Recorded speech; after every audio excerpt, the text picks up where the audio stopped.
Wow, Monica. While the title card was playing, that alien came back. It landed on you, and it fixed your eyes. But you were in a match, so it jumped back to me. It didn't fully fix my eyes because I still have glasses. Well, it just made you not blind. It didn't fix your vision. Yeah. I mean, the alien was really eager to get back to me. But I thought you did some science stuff and got rid of it. I guess it left a little piece behind and it came back. Like on a cockroach somewhere. And Yes. Oh my God, I forgot. Okay, yes, that is how it is. Yeah. But this is timely because we got to talk about Venom. yeah. The Last Dance. Venom's back, baby. He's back in the movies and he's back to his own universe and he's tired of that multiverse shit. That he lasted in for 2 seconds. He's back. This time he is being hunted by his creator, the creator of the symbiotes, Null, who is imprisoned. And he is sending his new monsters, who I'm sure have names, to all over the galaxy to find the Codex, a thing that will release him from his prison. And something that we are just learning about in the 3rd movie. Yes. And apparently Venom has it because when a host dies and a symbiote brings it back to life, that unlocks a Codex, apparently. Okay. It's very convoluted. So Noel sends his beast after Venom, and Venom is on the run from them, and Eddie Brock is on the run from the authorities and the government who want him and Venom. Yeah. Meanwhile, we have a scientist played by Juno Temple, whose name is? Dr. Teddy Payne. Yes, and she works for Chiwetel Ejiofor, who plays? General Rex Strickland. Yes. He is not Baron Mordo from Doctor Strange in this. New character. Yes. They're hunting symbiote. He's hunting symbiotes and capturing it, and because I guess more are just coming to Earth, we're learning. Yeah, that part's... Unless I wasn't paying attention, but that part wasn't very clear on like how... There's just more now. It's like a meteor shower happened and they all just started coming down. Like, But remember, the threat was that Riot was going to bring them all back and take over the world. so I guess maybe Unless that was just his plan, because he was it was the like boss. a test thing that he did. I don't know. But she's experimenting on them. She also learns about this Null thing. So the whole thing is like, hey, Venom has the Codex. What are we going to do to stop it from getting into Null's hands? And like a lot of it is like, oh, well then Venom or Eddie have to die. Yeah. To save one or the universe. other. Yes. Or both. Yeah, I saw this in theaters last week. I rented it at home. It was not available to rent. Actually, no, it was available to rent because I have the AMC membership. It was actually cheaper for me to just go to the theater than rent it. Yeah, and as someone who was an apologist for the Venom movies, this one was weak. This one was rough. And also I just felt like I don't feel like it had a third act. I feel like we went from first to second and then it ended. Yeah, it was a weird... I don't know how they dropped the ball on it, because like the girl who wrote this, or girl who wrote and directed it, is the girl who wrote the last one. So I thought, like, because I liked the last one so much, I'm like, and Tom Hardy helped write it too. Oh, do you think that's where? Well, I know it was during like the writer's strike. Really? Yeah. Oh, oof. Yeah, that's rough. So because this movie is kind of all over the place. yeah, Yeah, it really is, and. Yeah, he comes back to his universe, like I said. So they've completely they don't even mention the multiverse after that one line. He just says, I had enough of this multiverse shit. Yeah, he's like, I'm done with it. And it's just like, okay. Yeah. But yeah, he's on the run from this monster. I don't get how the monster kills the symbiotes, because it eats them and shreds them, but can't they just rebuild themselves? Something, I guess, whatever happens. Maybe in their stomach acid? I don't know. Yeah, maybe something mixes with them. But yeah, we're learning about Null, who for me, I'm not familiar with this character. I've heard of him. I know he's important, but I personally have never seen anything with him.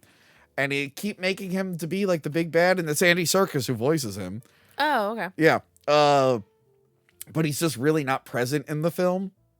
No, they set him up in the beginning, and it's just like, oh, because the the symbiote that's taking over Patrick Mulligan. Yeah.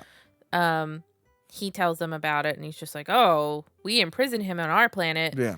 and he's trapped there, and he just needs his codex to be able to be free."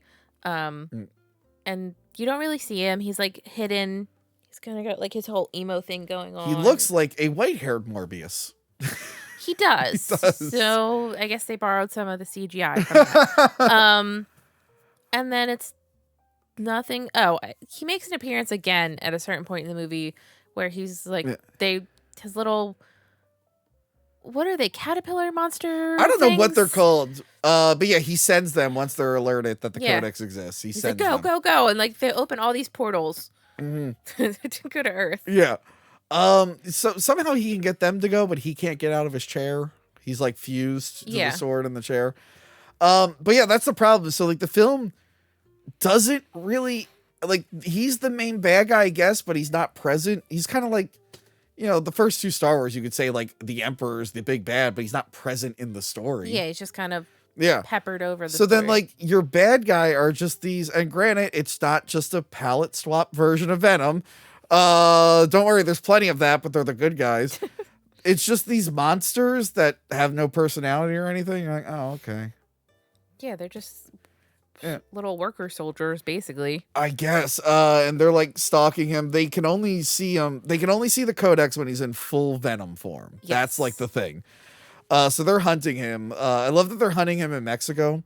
And we're seeing that the government is using I caught this in the theater. The government is using like all these security cameras to monitor everything. And we see like this old, like grungy security camera on the side of a building. Yeah. But later when he's in Vegas, they need it to cut to camera footage, and they just recycled the Mexican camera footage. I'm like, no, that old grungy thing would not be on a nice fancy casino. So they cut some corners with this one, Monica. Yeah. They really upped the comedy in this to a point. They also made it super dramatic, and I think that's the problem. Like the tone goes all over the place in this. Yeah, it's too over the top with the comedy, and then I guess too dramatic. I wouldn't say it's too dramatic. It's just like they're trying to be dramatic. I don't know. It's a little overly dramatic. He's not Venom much because the story won't allow him to turn into Venom. Yeah, because that's the problem. They can't. Yeah, but he keeps like coming out and like talking to him. I do like when he's just looking around when they're walking after they parachute when they fall off that plane. That was pretty funny.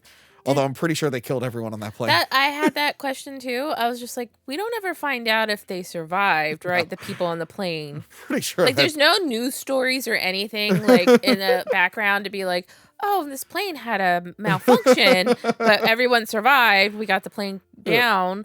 I was like, for people who really care about like others' lives, like Venom's just like, fuck it, I'm out. What did you think the running gag that he keeps losing shoes? I don't know. Tom Hardy just keeps losing shoes and gets new shoes and he keeps losing them again. I don't. That's like a recurring gag. They did the rules of 3, I guess. They did it 3 times, but I was like, okay. You know, it was very distracting. No. When he gets picked up by the hippies and one of them is the lizard, but it's not the lizard. He's like a new character, and I'm like, oh, that's he's the Martin lizard. Moon, a hippie and alien enthusiast. Yeah, but I'm like, you're the lizard. You literally voiced the lizard a few But movies that's ago. another universe. I guess in this universe he's a hippie. Yeah. I actually would have liked if it was Dr. Connors, but in this universe he's just a hippie. Yeah, they could have done that to like make the joke about like the multiverse. Yeah, because I don't think they're doing Dr. Connors again. No. Yeah, I like him in Vegas with Miss Chen. They have a dance. She just happens. You like that? She just happens. I love how like over the top and convenient it is. She just happens to be there. She happens to be on a winning streak. It happens to have a penthouse, and Venom's like, I'm gonna dance one more time. They really made. I don't know if you saw what they were doing to promote this movie.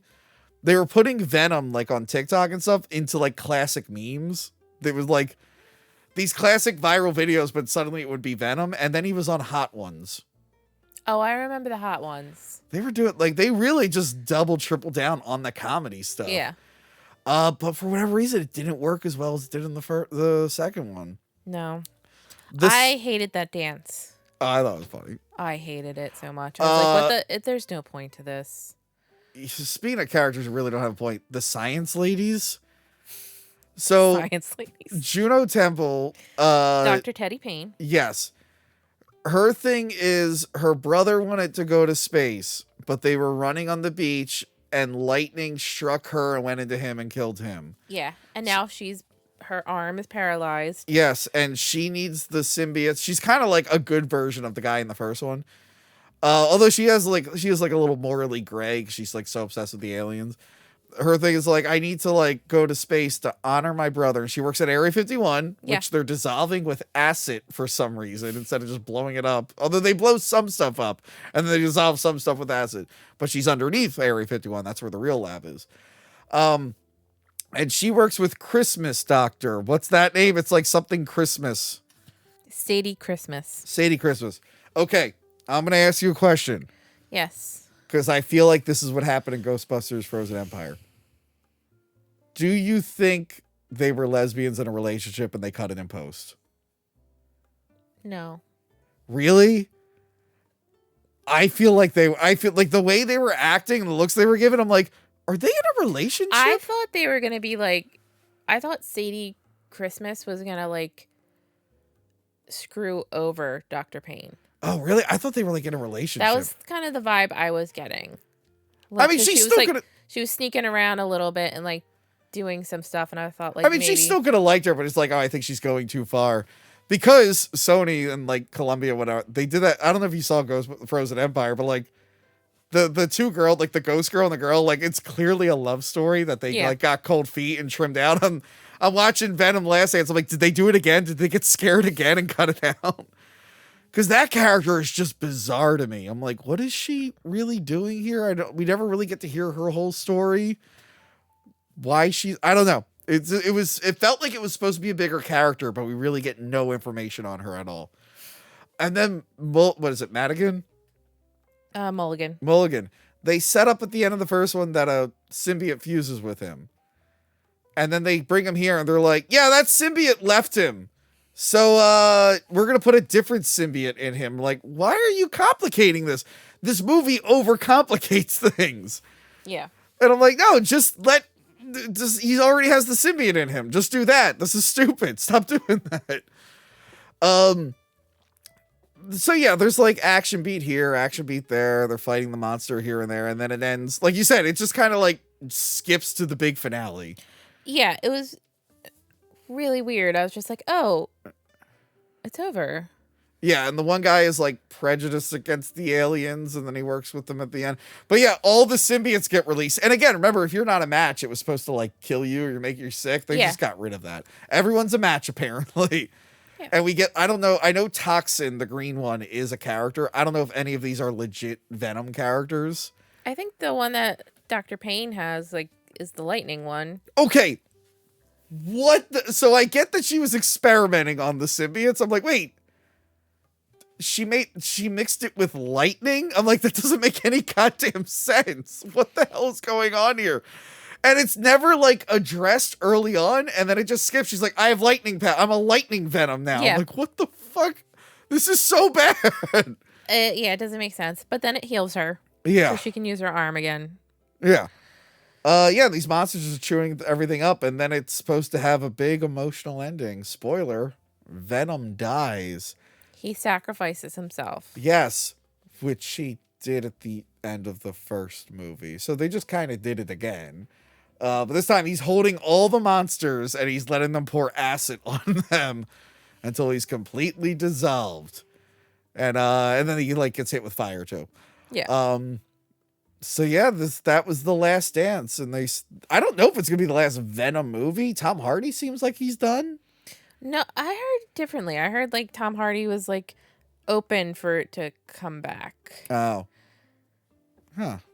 But maybe. I don't know if that was before everything that happened, and then he's just probably gonna be like, whatever. I don't know. I know this one, even though it was making money its entire theatrical run, but still made less than the previous two. Mm. So that just shows you how garbage some movies have been in theaters lately. They're like, oh, fuck it, we'll see Venom 3. Yeah. Yeah, I did not like this one. No, I didn't like it either. No. And I mean, I thought in the beginning it was cute when like they saved all the dogs from the dog fighting ring, and Yeah. like Venom's just like his usual self. He's like, oh, like the doggies. Yeah. And like he like makes sure they go and take care of all the Mexican crime bosses and stuff like that. And then they just don't have their buddy, like they don't have the same like buddy relationship of like teasing each other and all that stuff. And I guess it's trying to set it up for being dramatic, and the ending's going to be sad, which it is sad when Eddie's like, I miss you, buddy, at the end of the movie. Well, that's the other thing. The whole journey is that they want to make it to New York. Yeah. Which is kind of like, okay, that's where Spider-Man is. Are we going to finally lead into like a Spider-Man story? Which I guess maybe they could do. I don't know.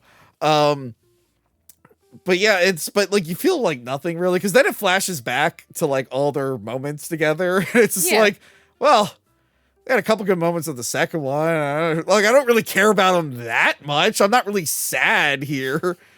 And like you said at the end, it's Venom is on a cockroach. Yeah. He goes through so many animals in this. He's a Venom horse, a Venom frog, a Venom fish. Oh, yeah, we're going to talk about the horse. But... Yeah, and then the the end credits are just like, while the credits play, it's different Venom animals. Yeah, squirrel, kangaroo. I like the Venom elephant. That thing was cool. I wanted to see a Venom elephant. If you really didn't like the first two, you're going to hate this. If you like the first two, you're going to be really let down by this. At least Tom Hardy looks like he has fun making these. I follow him on Instagram. It looks like he has fun doing them. Yeah, I'm sure he does. Seems like he's having a good time, even if the end product's not great. And I will say I did like Dr. Connor's hippie. I liked him. I thought he was fun. And like I love Alana Eubank, who was his wife, Nova Moon. Okay. She's always hilarious. Yeah. I wish they could have given her a little more to work with. I like that whole little segment with them going, because they're like alien obsessed and they want to go see aliens, not knowing they have one in the car. Yeah, like you said, something was off about Eddie and Venom's relationship. Yeah. I mean, you could say it's like, oh, the stress of the situation changed him, but it just wasn't as enjoyable to watch. Yeah, because it's like then they gave that humor over to his scene with Mrs. Chen, and it's just like, no. Yeah, and again, the whole codex thing, I still don't understand, and the reasoning they're for not it is going to stupid. explain it. And then the post-credit scene is also like Null. That confused me too, because Null's just like, oh, well, now that Venom's gone, I can be free from my prison. And I was like, no, you can't, because of the codex. But does that mean like any host that dies and is brought back to life will unlock a codex? Couldn't they just manufacture it if they wanted to? Yeah. See, like, it doesn't make sense. And I was like, well, wait, was that also like a setup that you were like, oh, like they have to die? Yeah. And like if they didn't die, he would have still been stuck. I don't know. It's very confusing. But, okay, so that's 2 this year. 2 that are bad.